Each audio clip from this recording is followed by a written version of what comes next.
Hello, नमस्ते, सत श्री अकाल, अस्सलाम वालेकुम। स्वागत है आपका हमारे यूट्यूब चैनल सिनेमा ग्राफिक्स में।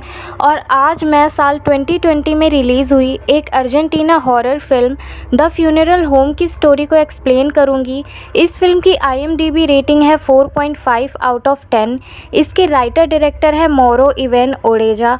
अगर आपको ये एक्सप्लेनेशन अच्छी लगे तो वीडियो को लाइक, शेयर, कमेंट करना मत भूलिएगा। और अगर चैनल पे नए हैं तो चैनल को सब्सक्राइब कर लीजिए। और हमारी इंस्टाग्राम ID की लिंक भी आपको डिस्क्रिप्शन बॉक्स में मिल जाएगी, तो जाइए और उसे फॉलो कीजिए ताकि हमारे वीडियो की अपडेट्स आपको वहां पर भी मिलती रहे। फिल्म की कहानी एक फ्यूनरल होम में सेट है जिसका ओनर द बर्नार्डो है। वो एक मोर्टिशियन था, यानी शवों को अंतिम संस्कार के लिए रेडी करने वाला आदमी। ये फ्यूनरल होम काफ़ी बड़ा था। इससे जुड़ा हुआ ही बर्नार्डो का घर भी था जहाँ वो अपने परिवार के साथ रहता था। उसकी वाइफ का नाम एस्टिला है। एस्टिला की एक बेटी थी जिसका नाम इरीना था। बर्नार्डो एस्टिला का सेकेंड हस्बैंड था। उसके फर्स्ट हस्बैंड की डेथ हो चुकी थी। इरीना बर्नार्डो की स्टेप डॉटर थी।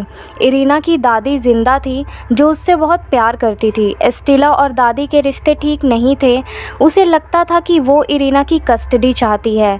एस्टिला का फर्स्ट हस्बैंड अब्यूजिव था। फिल्म की स्टार्टिंग में हम एक इनविजिबल एंटिटी को देखते हैं जो आधी रात को घर में घूम रहा था। वो सभी के रूम के चक्कर मारकर एक क्लोज्ड बेडरूम पर आता है। ये बेडरूम बर्नार्डो के मरे हुए डैड सल्वेडर का था। वो कई महीने से क्लोज था, जहां धूल मिट्टी हर जगह फैली हुई थी। वो सल्वेडर के बेड पर जाकर सो जाता है। इस घर के वॉशरूम पर एक मैसेज लिखा था, रात में इसे यूज़ करना मना है। इस घर के आंगन में कई घोस्ट थे जिनके बारे में बर्नार्डो और फैमिली जानते थे। घोस्ट इनको परेशान नहीं करते थे, एज उनसे बर्नार्डो की फैमिली शमन रेमोना ने एक डील किया था। उसने घोस्ट को घर के आंगन में रहने के लिए जगह दी थी। उनकी बाउंड्री को एक रेड लाइन से फिक्स किया था। रात में घर के एक वॉशरूम को यूज़ करना मना था। शायद ये भी घोस्ट के लिए था। इसके बारे में हमें बाद में पता चल जाएगा। घर के बाहर एक पोर्टेबल वॉशरूम था जिसे बर्नार्डो और फैमिली रात में यूज़ करते थे। नेक्स्ट मॉर्निंग बर्नार्डो एक लेडी की बॉडी को प्रिपेयर करता है और उनकी फैमिली को हैंडओवर करता है। रात में डिनर के बाद बर्नार्डो को घोस्ट से एक मैसेज मिलता है जहां उसे साइकिल स्टैंड के पास आने के लिए कहा गया था। वो साइकिल स्टैंड बाउंड्री लाइन के पार था। बर्नार्डो वहां जाता है और हम क्लियरली एक घोस्ट की फुटस्टेप्स को उसके ओर आते हुए देखते हैं। बर्नार्डो और इस घोस्ट का अच्छा रिलेशनशिप था। उसे वो अपनी बेटी की तरह मानता था। रात में इरीना वॉशरूम के लिए उठती है जहां वो एंटिटी अब उसके रूम में ही आ गई थी। उसे देखकर वो डर जाती है और बिना आवाज़ किए सो जाती है। नेक्स्ट मॉर्निंग वो ये बात अपनी मॉम को कहकर घर को छोड़ने के लिए कहती है। बर्नार्डो कहता है वो रेमोना से फिर से बात करेगा, एज उसने कहा था कि घोस्ट उनके घर में नहीं आएंगे, आंगन में ही रहेंगे। इरीना बर्नार्डो को डैड के तौर पर नहीं देखती थी बल्कि एक ओल्ड मैन की तरह देखती थी। वो इस घर को छोड़कर अपनी दादी के यहाँ रहना चाहती थी, बट एस्टिला ऐसा नहीं चाहती थी। एस्टिला कहती है घोस्ट या स्पिरिट किसी को पेन नहीं देते बल्कि इंसान ही दूसरे इंसान को पेन देता है। रियल में एस्टिला भी इस घर में रहने से डरती थी, बट बर्नार्डो के अलावा उसके पास कोई और ऑप्शन नहीं था। उसका फर्स्ट हस्बैंड अब्यूजिव था जिसके ट्रॉमा से वो मेंटली वीक हो चुकी थी। यहाँ वो समहाउ सर्वाइव कर रही थी। इरीना इस घर में इसलिए रुकी थी एज इन उसे लगता था कि उसके डैड का घोस्ट भी यहीं है। वो उससे मिलने एक दिन ज़रूर आएंगे। उसने बचपन में ही अपने डैड को खो दिया था। इस घर में एक और बात अजीब ये थी कि सल्वेडर का परफ्यूम का स्मेल हर दिन आती थी, उसके मरने के बावजूद भी। एस्टिला को लगता था कि सल्वेडर भी घोस्ट बनकर यहीं रहने आया है, मतलब आंगन में नहीं घर में रहने आया है। नाउ रात में घर के लाइट्स फ्लिकर होने लगते हैं जहां बर्नार्डो जाकर घोस्ट से बात करने लगता है। उसे लगता है ये साइकिल स्टैंड वाला फ्रेंडली घोस्ट है। उसके लिए वो एक डॉल गिफ्ट देता है।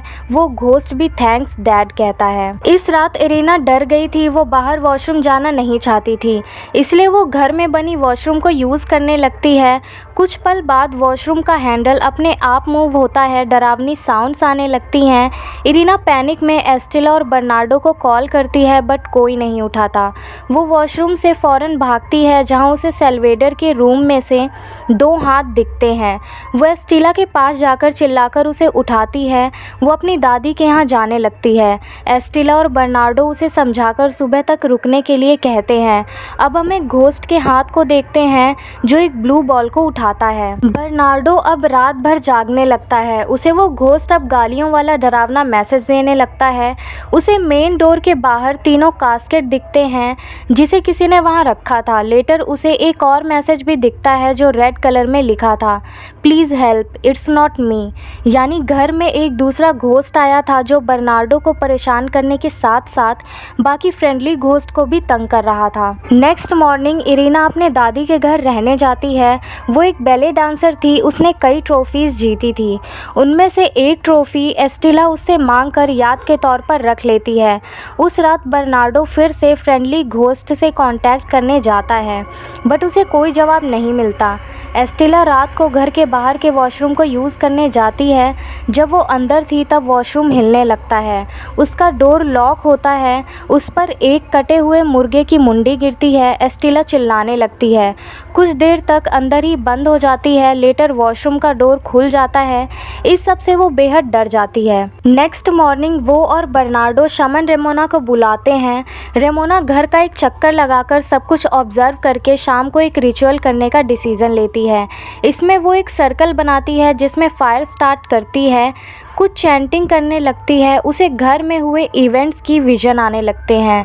वो देखती है एस्टेला उसके ससुर सेल्वेडर को घर में रखना नहीं चाहती थी, उन्हें एक ओल्ड एज होम में शिफ्ट करना चाहती थी। इसलिए उसने एक सुबह खुद ही गैस ऑन करके उसका इल्ज़ाम सेल्वेडर पर लगा दिया। बर्नार्डो को कई लेडीज़ छोड़ के चली गई थी, इसलिए वो एस्टेला को अब खोना नहीं चाहता था। वो उसके बहकावे में आकर अपने पिता को ओल्ड एज होम भेजता है। जाने से पहले सेल्वेडर घर के आंगन में कुछ चीज़ें छुपाता है। घर से जाने के कुछ दिन बाद ही सेल्वेडर मर जाता है। रेमोना बर्नार्डो से कहती है, सेल्वेडर घर से निकाले जाने से काफ़ी दुखी था। जब मैंने फ़र्स्ट टाइम घोस्ट के साथ डील किया था तब मैंने एक बेहद ही लो लेवल के घोस्ट को नोटिस किया था। वो डील में इंटरेस्टेड नहीं था, इसलिए मैंने प्रिकॉशन के तौर पर रात में घर के वॉशरूम को यूज़ ना करने की सलाह दी थी। बट मैं गलत थी, वो लो लेवल का घोस्ट नहीं था, उसने मुझे ट्रिक किया था। वो एक डीमन है। सेल्वेडर ने ही उसे इस घर में रहने की परमिशन दी थी। सेल्वेडर घर से निकाले जाने से बेहद दुखी था। उसने इस डीमन को एस्टेला और इरीना को मार डालने का काम दिया था। जाते टाइम उसके लिए नाइफ्स भी छुपाया। जब मरने के बाद सेल्वेडर का घोस्ट वापस इस घर में आया, उसे पता चला कि वो डीमन सबको मार डालेगा इंक्लूडिंग बर्नार्डो। इसलिए वो घर के आंगन के फ्रेंडली घोस्ट से मिलकर डीमन को रोकने लगता है बट सक्सेसफुल नहीं होता। सब घोस्ट अब ख़त्म हो गए हैं, सिर्फ एक ही बचा है। मतलब घर में एस्टेला को जो सेल्वेडर के परफ्यूम की महक आ रही थी वो इसलिए था एज उसका घोस्ट घर में ही था। रेमोना आगे कहती है, इतने दिनों तक डीमन ने आपके साथ खेल खेला है। वो आपको डरा रहा था बट आज रात वो आपको मार डालेगा, इसलिए हमें फ़ौरन इरीना को यहाँ लाना होगा। वो बाहर सेफ नहीं है। एस्टेला दादी के घर जाकर इरीना को फिर से फ्यूनरल होम पर लाती है। इरीना यहाँ रहना नहीं चाहती थी, इसलिए वो दादी को व्हाट्सएप करके उसे ले जाने के लिए कहती है। रेमोना घर में एक सर्कल बनाकर उसे चैंटिंग से प्रोटेक्ट करती है। इन तीनों को एक काढ़ा पीने के लिए देती है जिससे वो डीमन इनको पजेस नहीं कर सकता था। काढ़ा मतलब रिचुअल से बनाया गया पानी। सभी लोग उसी सर्कल में ही रात बिताने लगते हैं। डीमन के पास आज रात तक का ही टाइम था। कुछ देर बाद रेमोना सेंस करती है कि डीमन घर से चला गया था। इरीना को उसके रियल डैड का घोस्ट दिखता है जिसे देखकर वो खुश होती है। उसके डैड उसे बुलाते हैं तो इरीना सर्कल को छोड़कर जाती है। ये वही अकेला लो लेवल घोस्ट था जो घर में अभी भी था। इरीना अपने रूम पर आकर अपने डैड के घोस्ट को गले लगाती है। रेमोना इरीना को सर्कल में ना देखते हुए उसे आवाज़ लगाती है। उसे उसके रूम में ही आने के लिए कहती है। कुछ देर बाद इरीना की दादी फ्यूनरल होम पर आती है जिसे उस डीमन ने पजेस किया था। इसके लिए ही वो घर से बाहर गया था। डीमन आकर चाकू लेता है। फर्स्ट वो रेमोना पर हमला करता है, बाद में एस्टेला और बर्नार्डो पर हमला करके उन्हें कास्केट में बंद कर देता है। रेमोना तड़पते हुए घर से बाहर जाकर वहीं सर्कल में आ जाती है। इरीना अपने रूम में से ही सब कुछ सुन रही थी। वो भी अब नीचे आती है। है एस्टेला को कास्केट में देखकर रोने लगती है एज वो वहीं पर मर रही थी। वहाँ इरीना के नाम से भी एक कास्केट था जो एम्प्टी था। डीमन जिसने दादी को पजेस किया था वो अब फिर से आकर इरीना पर हमला करने लगता है। एस्टेला अपनी इसी हालत में उसे रोकने जाती है। इरीना डर कर बाहर भागकर वहाँ के वॉशरूम में छुपती है। डीमन वॉशरूम पर ही चाकू से अंधाधुंध हमला करने लगता है। रेमोना मरते टाइम कुछ चैंटिंग करके डीमन को भगाने लगती है। चैंटिंग से डीमन भागने लगता है बट वो दादी को भी मार डालता है। रेमोना भी अब मर जाती है। एंड में सिर्फ इरीना ही बचती है और वो वॉशरूम से बाहर आती है और फिल्म यहीं पर एंड हो जाती है। अकॉर्डिंग टू मी ये काफ़ी अच्छी हॉरर फिल्म थी जिसमें हमें काफ़ी अच्छे लेवल पर हॉरर देखने को मिलता है और सस्पेंस भी। बर्नार्डो ने घर में जिस घोस्ट को बच्ची समझकर डॉल खेलने को दिया था वो डीमन ही था। वो फ्रेंडली घोस्ट होने का नाटक करके उसका मज़ा ले रहा था। लेटर हमें रेड कलर में help me it's not me का जो मैसेज दिखता है वो एक्चुअल में फ्रेंडली घोस्ट का था जो साइकिल स्टैंड के पास रहता था। डीमन ने सबसे पहले आंगन के घोस्ट को मार डाला, उसके बाद सेल्वेडर के घोस्ट को और फाइनली एस्टेला और बर्नार्डो पर अटैक करने आया। वो खून का प्यासा था। फिल्म में बर्नार्डो से कई लेडीज़ ने शादी करके उसे छोड़ दिया था एज कोई उसके डैड के साथ रहना नहीं चाहता था। उसके डैड सेल्वेडर भी घोस्ट से बातें करते थे जो किसी को भी नॉर्मल नहीं लगता था। एस्टेला ने इसलिए उनको धोखे से घर से बाहर भेज दिया था जिसका परिणाम ये हुआ। यदि एस्टेला, बर्नार्डो और सेल्वेडर बैठ के बात करते तो ऐसी प्रॉब्लम नहीं होती।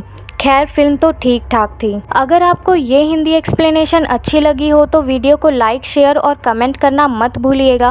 और अगर चैनल पे नए हैं तो चैनल को सब्सक्राइब कर लीजिए और हमारी इंस्टाग्राम आईडी की लिंक भी आपको डिस्क्रिप्शन बॉक्स में मिल जाएगी, तो जाइए और उसे फॉलो कीजिए ताकि हमारे मूवीज़ की अपडेट्स आपको वहाँ पर भी मिलते रहे। Thank you.